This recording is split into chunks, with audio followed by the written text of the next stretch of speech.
Hello everyone! Today, I'm reviewing a game called Project Omega by Ian Games of 87, linked to his YouTube channel and GameJolt page in the description. Now, I do want to add that this is only a demo version of the game, so none of what you see is necessarily final. I should also add that this is only the second game Ian Games has ever released on GameJolt, with the other being called 5 Shifts at Maggie's Boat.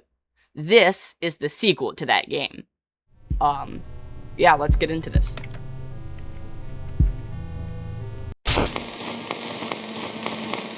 This is a demo, by the way. As you can see in the corner, I did some of the UI. I'll point out which ones those are. New game. May 23rd, 1990. The Ancient. Wait, the Ancient, what? The accident happened. Alright.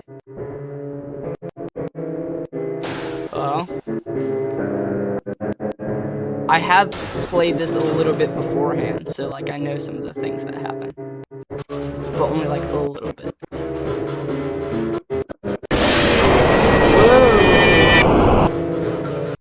Whoa! T? Why was there the letter T? Oh, right. There was no hope. The killer robots. Wait, okay. We're going to kill them all. The lab and the factory were closed and abandoned. A lot of the people died. Whatever wait. Okay. He isn't going to let anybody find the truth of what happened. Hey,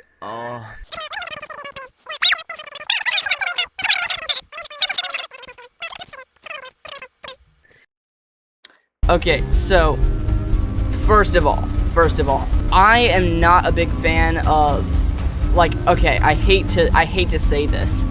I'm not a big fan of his voice there. I feel like he sounds too bored.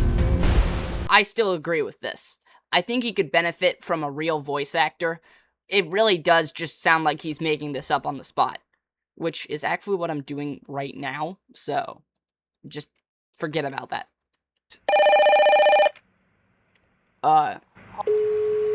So I totally butchered reading the tips section, so I'll just go ahead and explain everything here. You can move around the building with the AWSD keys. I'm gonna pretend that doesn't annoy the hell out of me. And while you do that, the animatronics have opportunities to attack you. For the first night, there are only 2 of them. The first one is Lefty. He'll run into your room, and you just have to use the plushie to get him to go away. The other one is Maggie. If you stay still for too long, she'll start walking towards you. Once she reaches you, you can use the tablet to turn off the lights, which will get her to go away. Also using the tablet, you have to unlock files before 6 a.m. Here we go. Whoa!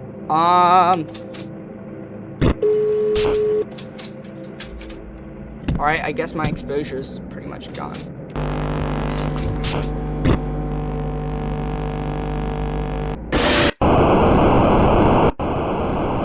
Wait, what was I supposed? Oh yeah, right, the plushie. Okay. Okay. The exposure meter, the tablet, and the plushie, all those UI things I made. I'm really proud of it. I think it fits really well into this game. I did make 2 other buttons, but I don't know where they are. More like a cat to me. Sorry, I'm not. Whoa! Okay. Okay. Guys, I'm actually cooking. This is so hard. Like, I'm sweating. I'm sweating bullets. Oh. Okay. I love these animations though. And like the cat thing standing right here, that was really intimidating. And just the environment in general, it looks great. I wish there was something more to do with that, other than just like hold down a button. I hope the recording is picking up my voice fine. Or maybe that's a bad thing and I'm just super annoying. Well, would you look at that? I didn't even do that on purpose.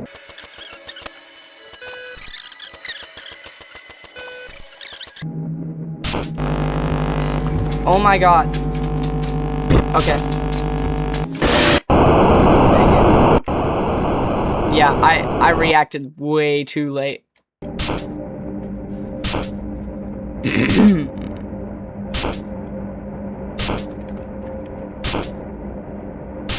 Real exciting gameplay here. I hope things get more, like, intense later nights. But either way, I still feel like you can do something more interesting with the tablet. Can't go here until night 2. Alright, so it is bigger. There you are. I really like the cat. I know he's a bit like... Okay, he's a bit awkward right now, but...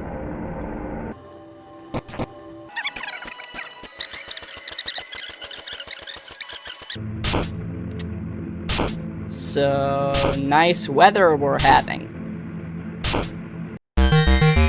There we go.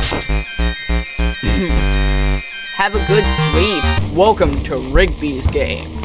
Rigby, he'll get closer to you if you don't look at him. If he's too close and if you hear weird sounds, then you have to shock him. Willow the Beast Rabbit. She will appear in your back. Oh god.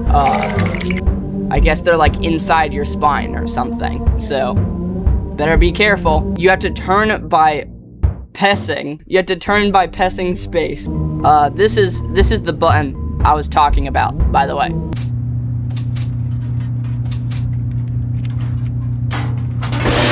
Oh my god. Continue at shift 2.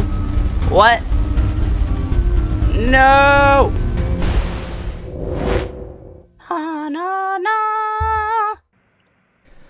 Oh, so you got here, right? Well, It's much louder this good night. to see you, my friend. The green thing has been attacking me. His name, I think that's his Whoa. name, but you might go to the part in service and flash him with the flashlight. See, okay. Also, the fact that he got missing, I think he has something wait. to do with that accident, but I don't think so. So, goodbye. Do you see what I'm saying? Like, you could really hear his voice in it. What the heck? Oh, I love this. Oh my god. Okay, wait, so.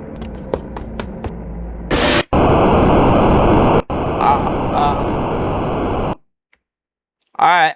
If you hear weird noises, go to the tools area. Alright, alright. That sounds like a weird noise. No! I think it would be really interesting if, instead of Green doing that, what I was trying to say was that Green, instead of just popping into existence, should have some kind of warning first. Maybe a visual cue or a sound that plays right before he arrives. Another idea I had, though it would completely change his mechanic, was that Green, after playing a sound cue, could appear in the next room. If you enter the room, you have around 1.5 seconds to leave it, otherwise he'll kill you. This would make good use of the walking around mechanic, especially if he could appear in the room while you're already standing in it. But either way, Green needs to be a little bit more fair. Like, I don't know what to do there.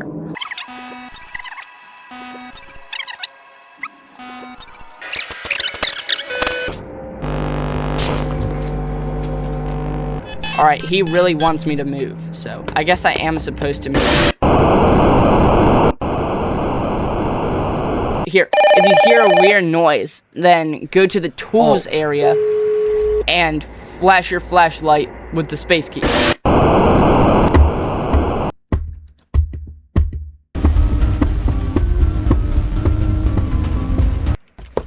Oh. Maybe I should actually listen to that, I guess, but... Maybe I'm the problem. Maybe I just need to have better reaction timing.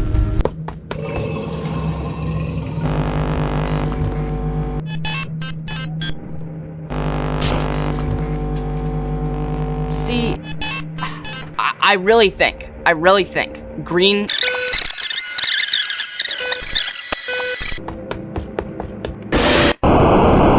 This. But that's actually how I like stuff.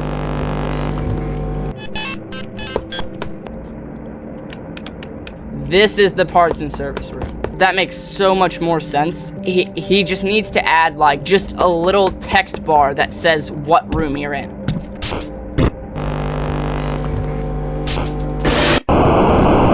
my god! My ADHD brain immediately registers it as uninteresting.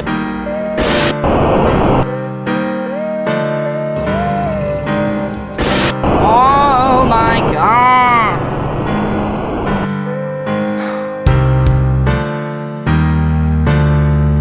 Post asking questions about it.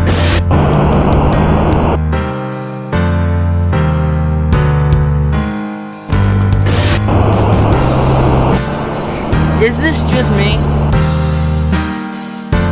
Oh, like, I was just about to say something good and you had to show up.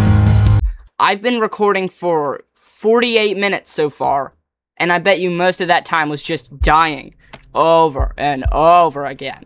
You know what? I'm gonna take a temporary pause in this recording so I can check how good my mic is. Because it's like... There's, oh my god. Is there like a green off button? Okay, well, I was gonna see if I could try. If I die, which I will, inevitably.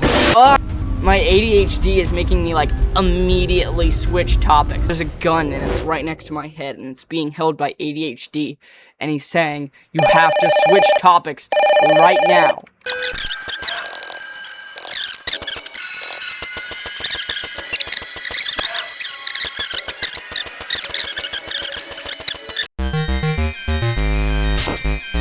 Hey, I did it.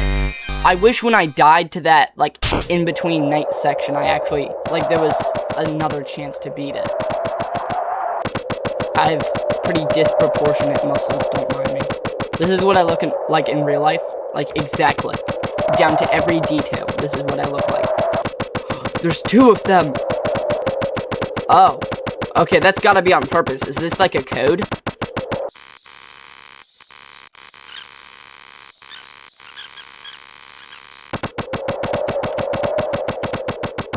Whoa, looking like they had a nice day. Am I gonna beat this kid up? Oh my god, yes I am. I was joking. What do I do? Do I just walk out? While I trot across the room at a snail's pace, I would like to quickly add that I think you should be faster in this minigame. It's already annoying to have to walk there and back with nothing else new to look at in the first place. So please, don't make me have to walk like I'm in a pool of molasses.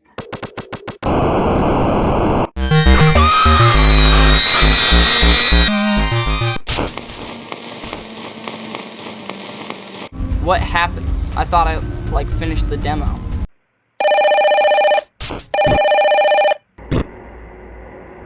Alright, I guess this is probably a testing thing. Yeah, Maggie, just kill me.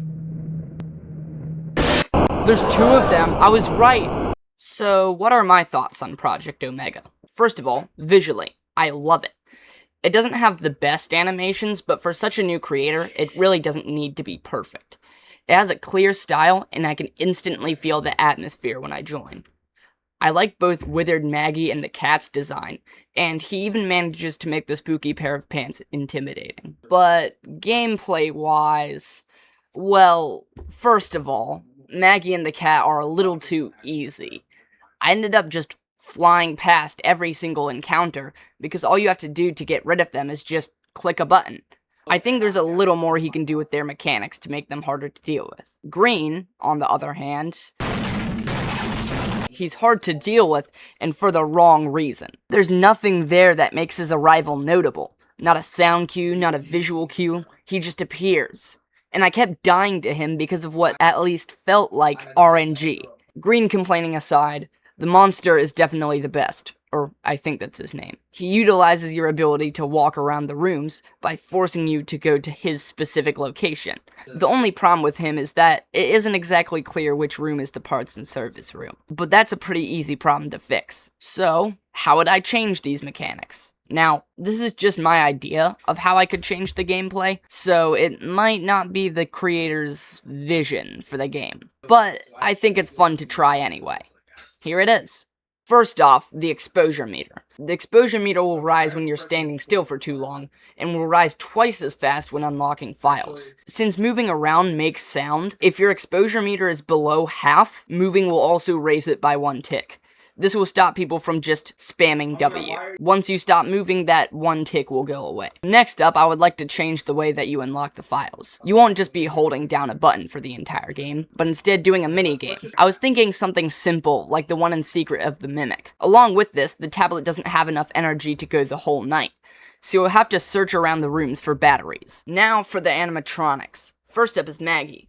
Maggie's attack frequency is highly affected by your exposure. You'll hear a loud sound cue of Maggie crawling in the vents, and in a few seconds, she'll enter your room and kill you. To avoid her, you simply have to move out of the room. She'll also instantly enter the room without the vent sound cue if your exposure reaches max, forcing you to move. Next, the cat. The cat will roam around the map. You can tell how close he is by his footsteps, as well as a map on your tablet. This map, by the way, fixes the problem of not knowing where the parts and service room is by telling you which room you're in. If the cat walks into the room, the plushie will repel him, causing him to run into a completely different room. That room will be random. If you walk into him, however, you have to leave the room immediately. Otherwise, he'll kill you. Green will be there to stop you from constantly using your tablet. When using the tablet, you'll see the lights flicker, and soon afterward, you'll hear a loud thump, and then your tablet will power off. Once this happens, you'll be able to see him standing at the doorway, blocking your exit. You have to stand completely still and wait for him to leave. After this, you'll find your tablet is batteryless. To avoid losing all your batteries, when you see the lights flicker, you have to put the tablet down and stand completely still, waiting for him to enter. If you move while he's there, he'll kill you. That includes moving your camera, too. I based that idea off of Forgotten at Fredbear's, by the way. Monster stays the same, other than the inclusion of the map to tell you which room parts and service is. And with that lengthy explanation out of the way, I'd like to thank you guys for watching. If you enjoyed the video, then subscribe, and if you didn't, well, subscribe anyway. You don't have a choice. See you all next time. Bye!